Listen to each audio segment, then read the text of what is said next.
다시 한 주가 시작됐습니다. AK 라디오 월요일 코너 월드아이 시작하겠습니다. 이현우 기자님과 함께합니다. 안녕하세요. 네, 안녕하세요. 오늘은 우크라이나 전쟁과 관련해서 이야기 나눠보려고 하는데 러시아와 우크라이나 간의 전쟁이 무려 2년 넘게 이어지고 있잖아요. 네. 영토의 크기나 어떤 그런 물적, 인적 자원의 양이나 기술력이나 여러 가지를 종합적으로 고려했을 때 당연히 장기전으로 갈수록 러시아가 우세한 싸움이다 이렇게 보는 게 좀 상식적일 것 같은데 지난해 여름부터 이제 우크라이나군이 반격을 시도했습니다만 번번이 네. 이제 러시아군의 그런 방어선이나 방공망에 막혔잖아요. 네. 그런 우크라이나군이 최근에 러시아 본토 방어선을 뚫어내는데 성공을 하면서 이 지난한 전쟁에 새로운 국면이 찾아왔다. 이런 이제 이슈가 있었습니다. 네. 관련해서 현재 우크라이나와 러시아 전쟁 상황이 정확하게 어떤 상태인지부터 설명 부탁드릴게요. 네, 사실 이번 반격 작전 이전까지는 말씀해 주신 대로 우크라이나가 역으로 방어에 상당히 급급한 상황이었습니다. 다른 전선들은 지금 상당히 아직도 교착 상태예요. 근데 갑자기 이제 북부 전선에서 우크라이나군이 러시아 본토로 밀고 올라가니까 전 세계적으로 굉장히 화제가 됐습니다. 일단 지금 우크라이나군이 진격을 하고 있는 쿠르스크라는 지역은 이제 지도에서 찾아보시면 아실 텐데 우크라이나 동북부랑 이제 국경을 맞닿아 있는 지역이에요. 이제 우크라이나 전쟁 초반에는 상당히 격전지였었던 이제 우크라이나의 수미라는 도시가 있는데 그 도시의 바로 북쪽에 있는 지역입니다. 지난해 여름부터는 사실 이 지역은 러시아군이 이제 여기서 물러나게 됐어요. 네. 그래서 전선을 축소하면서 물러나게 됐는데 주요 전선 지역에서 벗어나게 되니까 양군 모두 한동안 교전이 좀 뜸한 지역이었어요. 그랬는데 우크라이나군이 이 지역에서 이제 외신들에선 허를 찔렀다 이렇게 표현을 하고 있죠. 해당 국경지대에서 러시아 방어선을 뚫고 이제 북진을 하기 시작을 하면서 이제 러시아에 상당히 좀 충격을 줬다 이런 이야기가 나오고 있습니다. 물론 이제 전체 지금 양군이 전선 상황을 보면은 1000km가 넘는 상황이에요. 이제 그걸 고려하면은 굉장히 일부 지역의 국지전이다 이런 평가도 나오곤 있는데 이 약간 의미를 크게 갖는 이유는 개전한 이후로 지금 2년 넘게 전쟁을 하면서 처음으로 우크라이나군이 러시아 본토 방어선을 뚫고서 이제 육군이 진격을 한 거예요. 그렇죠. 그리고 이제 지역 주민들, 그 지역 쿠르스크주의 지역 주민들이 수십만 명이 또 대피를 했어요. 그러면서 러시아에서도 이제 소문이 나기 시작을 한 거죠. 그런 측면에서는 이제 지금까지는 이제 푸틴 정권이 본토 위협은 전혀 없다. 그리고 이거는 이제 전쟁이 아니라 특별 군사작전이다. 이렇게 축소해서 얘기를 했었는데, 본토가 이제 당한 거죠, 한마디로. 그러니까 이제 푸틴 정권 입장에서는 좀 이제 정치적으로 타격이 있지 않겠냐. 이런 이야기들이 나오고 있는 상황입니다. 절대 예측할 수 없었던 일이 이제 발생해 버렸으니까 아무래도 네, 그렇죠. 뒤통수를 맞았다는 느낌이 들었겠네요. 네. 그래서 이번에 이제 우크라이나군이 러시아 본토에 직접적인 공격을 가할 수 있게 만든 장본인으로 알려졌던 게 바로 드론이잖아요. 네, 그렇습니다. 1인칭 시점 무인기, 영어로 이제 First Person View라고 해서 FPV 드론이라고 하더라고요. 네. 이제 이 드론에 대해서도 이제 많은 분들이 관심을 가지실 것 같은데 정확히 어떤 무기인지 어떤 능력을 갖고 있는지 좀 설명 부탁드릴게요. 네, 이게 간단히 말씀을 드리면은 우리가 보통 요즘 가상현실 게임으로 나오는 VR 게임이라고 있잖아요. 이렇게 끼고 하는 거. 네, 고글을 끼고 하는 거. 이 1인칭 시점 게임 플레이를 하듯이 이 고글을 착용을 하면 이 드론 조종사가 네. 이 드론과 직접적으로 시선 공유가 가능한 자기가 마치 드론이 돼서 나는 듯한 네. 이런 느낌을 받을 수 있는 드론 곳곳에 이제 소형 카메라가 설치돼 있고 그걸로 이제 전방 상황을 전부 다 파악을 하면서 자기가 직접 드론을 몰 수 있는 그 비행 조종을 가능하게 해주는 프로그램을 뜻합니다. 원래 이 기술 자체는 좀 나온 지가 됐어요. 몇 년 돼가지고 군수용이나 또 민수용 모두 시장에 어느 정도 나와 있었던 상황이었는데 이게 원래는 보통 이제 적진을 정찰을 하는 데 쓰거나 네.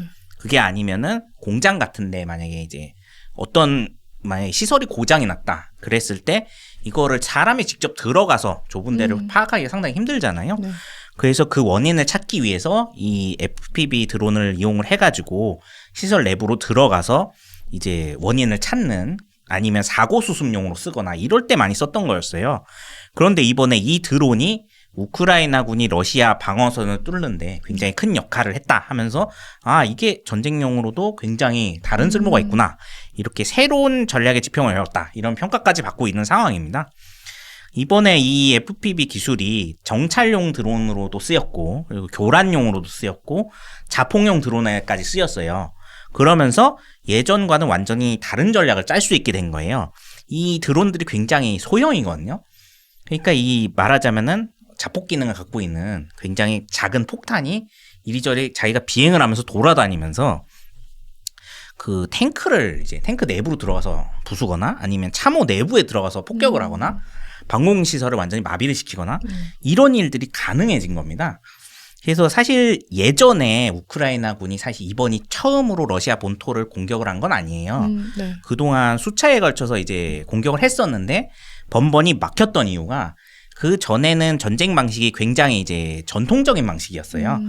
예전에는 사실 적군 방어선을 뚫는 데는 이제 작전 원칙들이 몇 가지가 있습니다. 간단히 얘기하면은 공군이 먼저 출격을 해서 폭격을 가해요. 네. 그다음에 뭐 방공시설이나 벙커나 참호 이런 방어시설들을 어느 정도 이제 제거를 한 다음에 그 다음에 탱크 같은 기갑 부대들이 출진을 하고 뒤에서 이제 보병 부대가 뒤따라가면서 지역을 점령을 하는 이런 작전을 폈는데요. 이걸 보통 이제 공군, 육군 이런 여러 병과들이 같이 합동을 한다. 그런 뜻에서 제병합동작전이라고 합니다. 보통. 제병합동작전. 네. 근데 문제는 러시아군이 이런 전통적인 제병합동작전 방어에는 굉장히 특화된 나라라는 데 있어요. 네. 러시아군은 이제 1930년대인 옛 소련 시절부터 종신방어작전이라는 전략을 주로 썼는데 이게 좀 단어가 좀 어렵죠. 네. 간단히 설명드리면은 이제 굉장히 얇은 방어선을 몇 겹에 걸쳐서 펼쳐가지고 방어선이 굉장히 깊다란 뜻입니다. 그래서 이제 적군 입장에서는 하나를 뚫고 나면 또 그 다음에 또 뚫어야 되고 그 다음에 또 방어선을 또 뚫어야 되고 이런 방식이니까 방어선을 하나하나 뚫으면서 이제 상당히 전력을 많이 소모를 하게 되는 소모전을 유도하는 이제 전략이에요. 네. 근데 결국에는 이제 가다가 군대도 지치고 뭐 기름도 다 떨어지고 그러다 보면은 더 이상 진격을 못하고 적군이 멈추게 돼요. 네. 이런 지점을 보통 공세 종말점이라고 해서 더 이상 이제 진격을 못하는 지점을 뜻하거든요. 이 공세 종말점에 도달을 해서 완전히 지쳐버린 적군을 그동안에 쓰지 않고 있었던 대규모 자기네 원래 전력으로 밀어붙여가지고 승리하는 방식이 옛 소련부터 이제 전해지는 러시아의 종신방어적 작전의 이제 핵심 전략입니다. 그래서 이거를 굉장히 탄성적으로 움직인다. 일단 한번 맞고 그 다음에 다시 튕겨져 나간다. 이런 뜻에서 이제 탄성 방어선이라고도 하고 이걸 영어로 엘라스틱 방어선이라고도 합니다. 전지현이 선전했던 그 샴푸. 엘라스틴, 그 샴푸하고 어원이 같아요. 네. 엘라스틴이 탄성 단백질 이런 뜻이거든요. 그러니까 한번 일단 맞아준 다음에 그 되돌아가는 힘으로 적을 완전히 경멸을 한다. 이런 개념으로 생각하시면 될 것 같아요. 그래서 우크라이나 군도 이 FPV 드론 활용 전까지는 이 전통적인 작전에 의존하다 보니까 러시아는 여기 굉장히 특화되어 있는 나라고 그래서 번번이 다 막혔습니다. 러시아 방어선에. 그랬는데 이제 미국하고 유럽에서 그러다 보니까 계속 뭐 미국에서 에이브럼스 탱크도 보내줬죠. 그리고 뭐 유럽에서도 뭐 없는 탱크들을 다 모아가지고 한꺼번에 보내줬음에도 불구하고 이길 수가 없죠.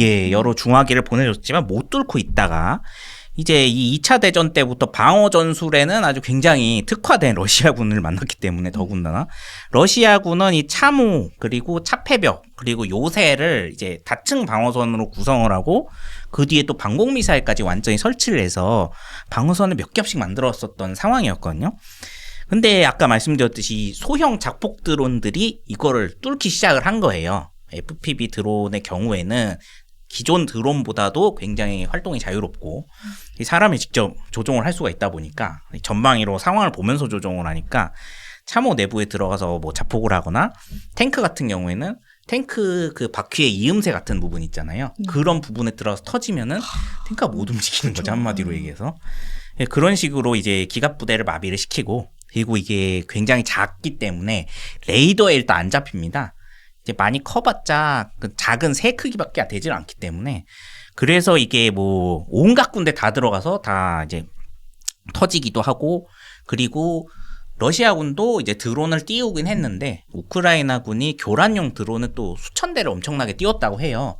그러다 보니까 이 드론 러시아군의 드론 시스템도 이걸 제대로 방어를 할 수가 없게 됐고 방공 시스템까지 마비가 된 거예요. 그러니까 방공 미사일이 아무데나 막 쏠 수는 또 없잖아요. 그렇죠. 근데 레이더에 잡히지도 않는 적이 여기저기 막 터뜨리기 시작을 하니까 이 방공 방어선까지 깨지게 된 거죠.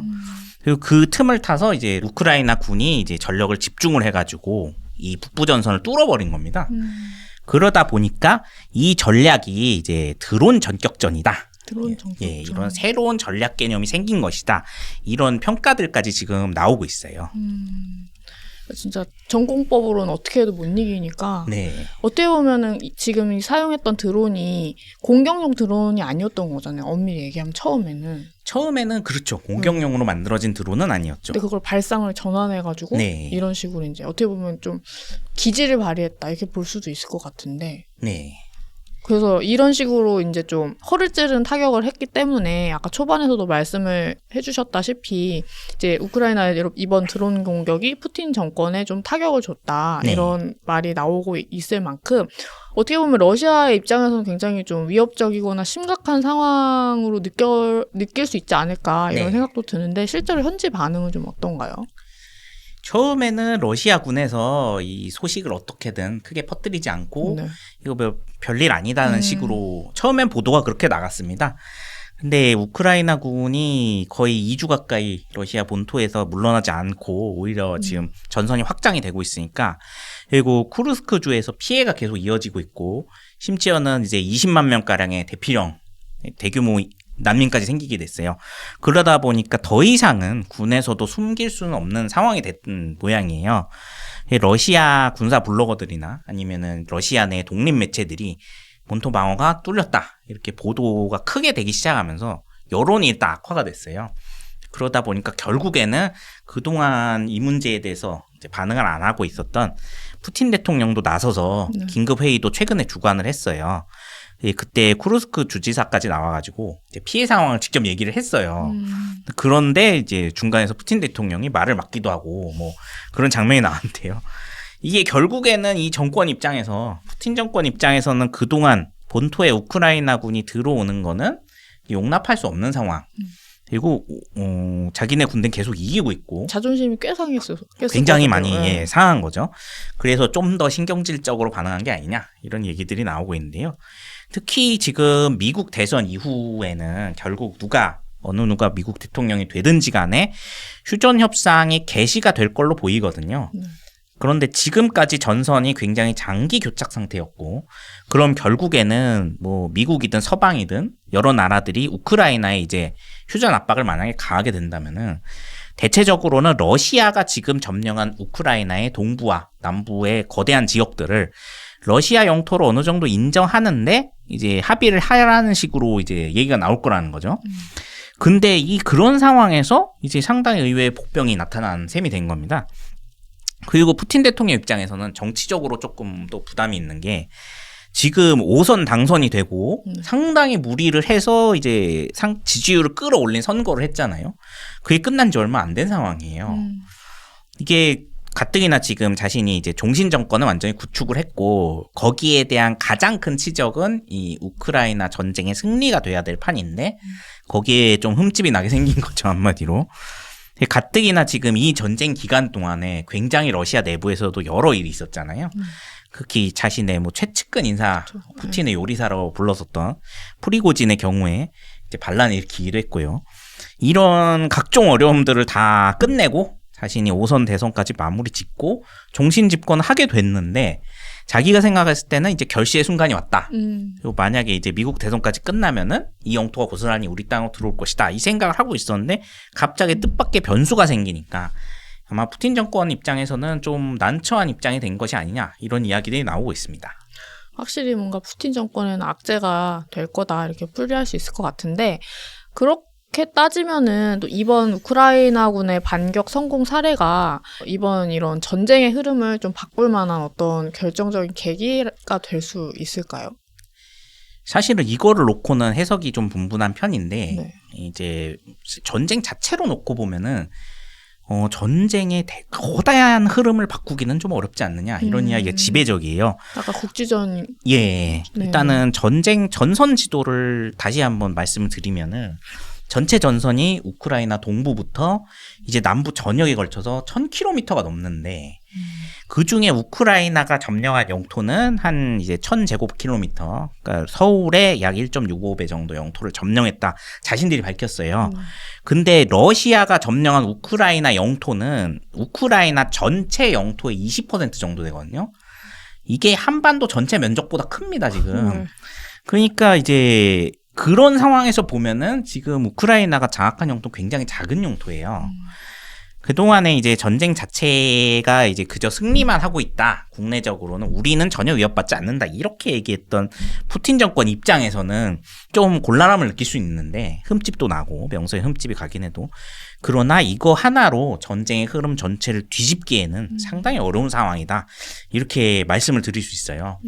그리고 전선 길이도 문제인데 또 하나 문제는 결국엔 우크라이나군 전체 전력이 이제 러시아에 비해서 5분의 1 혹은 6분의 1 그 정도 수준이라는 거죠. 결과적으로 다 따져보면은. 우크라이나 군이 지금 상황에서 단 한 번의 결전 혹은 단 한 번의 승리로 인해서 전쟁 자체를 완전히 뒤집을 만한 그런 상황이 나오기는 힘든 상황입니다. 아까도 말씀드렸지만 러시아는 이제 2차 세계대전 때 독소전, 나치독일하고 전쟁을 할 때부터 그 종신방어 전략을 많이 썼다고 했잖아요. 이 전략의 핵심은 결국에는 적군이 밀고 들어올 때까지 밀고 들어오다가 그 상황에서는 자신들의 정예병력을 쓰질 않습니다. 그러고 대기를 하고 있다가 나중에 얘네들이 자기 적군이 공세 종말점에 도달을 해서 모든 물자를 소진을 한 다음에 그때 이제 그 전에 지금까지 쓰고 있지 않던 정예병력을 전부 다 투입을 해서 한 번에 역전을 하는 그런 방식이에요. 그리고 아직까지 러시아군이 대규모로 이 최정예 전력을 쓴 그게 아직까지 그런 정보가 나오질 않았어요. 전선에서 이제 투입된 병력들은 대부분 예비군 전력들이거나 아니면은 뭐 예전에 프리고진을 대표로 하는 그런 그 사람이 이제 과목에서 죄수들을 끌어오거나 아니면 용병대를 모집을 해서 썼지 러시아군의 최정예 병력들을 아직까지 전선에 많이 투입을 한 적이 없습니다. 그리고 이게 지금 우크라이나뿐만 아니라 서방 정보 당국들에서 굉장히 걱정하는 바예요. 지금 올라가는 것까지는 좋은데 그렇게 됐다가 만약에 러시아군이 필요에 의해서 갑자기 전선 상황을 뒤집기 위해서 정예 병력으로 밀고 들어오게 될 경우엔 과연 우크라이나가 이걸 방어할 수 있느냐의 문제거든요. 근데 지금 현재 상황은 어쨌든 미국에서 지금 대선 국면이기 때문에 미국의 대선이 끝난 이후에는 어쨌든 이제 휴전 협상과 관련된 움직임들이 나타날 거고 그럼 러시아 입장에서도 러시아는 이 전쟁 자체를 굉장히 긴 지금 시계열을 갖고 바라보고 있어요. 사실은 러시아는 그 발칸반도를 침공을 했었던 2014년부터 이 전쟁 계속 연장선상에서 보고 있거든요. 그러니까 서방이나 우리 쪽에서 바라보는 우크라이나 전쟁하고는 시선이 완전히 다릅니다. 그렇죠. 저희는 22년을 기점으로 그렇죠. 22년을 하니까. 기점으로 하니까 우리는 이게 얼마 안 된 전쟁이다라고 얘기하지만 그쪽은 8년 전부터 이미 그때부터를 이 전쟁의 시작으로 보고 있어요. 그리고 푸틴 대통령은 다른 서방 국가들과 달리 문제가 뭐냐면 이 사람이 임기가 없습니다. 그렇죠. 그러니까 전쟁을 계속 밀어붙일 수가 있어요. 근데 다른 나라들은 다 이제 상황이 다르죠. 당장 미국 대선도 그렇고 다른 나라 유럽의 다른 나라들도 우크라이나 전쟁 지원을 지속하는 것 자체가 총선이나 대선에서 굉장히 큰 영향을 줬었단 말이에요. 상당히 많은 지금 여론이 악화가 된 상황이고 장기 지원에 대해서 특히 유럽 국가들이나 미국에서는 굉장히 부정적 시선이 많아졌어요. 그러면은 쭉 그냥 천천히 밀고 갈 수 있는 사람과 그게 아니라 시간에 쫓기는 사람과의 전쟁이라면은 이제 그 부분에서는 러시아가 훨씬 많은 시간을 쓸 수 있다라는 점에서 이 우크라이나가 완전히 마음을 놓을 수 없다는 것이죠. 이제 말씀해주신 거를 쭉 생각을 해서 정리를 해보면 결국은 여전히 러시아가 우세한 상황이다. 네, 그렇습니다. 그리고 그 종신 방어 전략을 이제 생각해 보면은 우크라이나가 여전히 안심할 수 없는 상황이다 이렇게 네. 볼 수 있을 것 같은데 사실 우크라이나도 알 것 같아요. 이번 자기들의 작전 성공이 네. 크게 엄청 결정적인 영향을 줄 수는 없고 그냥 어떻게 보면은 우리도 밟으면 꿈틀한다 약간 이걸 보여준 게 아닌가. 그런 생각을 해보면 나중에 더 배로 곱절로 당할 걸 알면서도 좀 위협을 무릅쓰고 본토를 타격한 거 아닌가 이런 생각도 드는데 네. 이제 계속 말씀해 주신 게 이제 미국 대선과 이제 연관이 돼 있다라고 네, 그렇죠. 하셨으니까 아마 이런 그런 공격도 러시아와의 그런 휴전 협상에 있어서 좀 우크라이나가 자신들의 입장을 좀 유리하게 네. 차지하려고 이런 발악을 하는 게 아닌가 이렇게 볼 수도 있을 것 같은데 그렇게 따지면 결국 이번 미국 대선이 누가 당선이 되느냐 이것도 좀 되게 중요할 것 같은데 여기에 대해서는 어떻게 보고 계세요?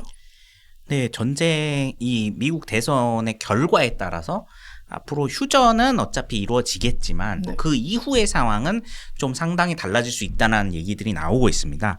일단 트럼프 전 대통령의 경우에는 네. 지금까지 계속 우크라이나에 대한 지원 중단을 이제 주장을 한 사람이죠.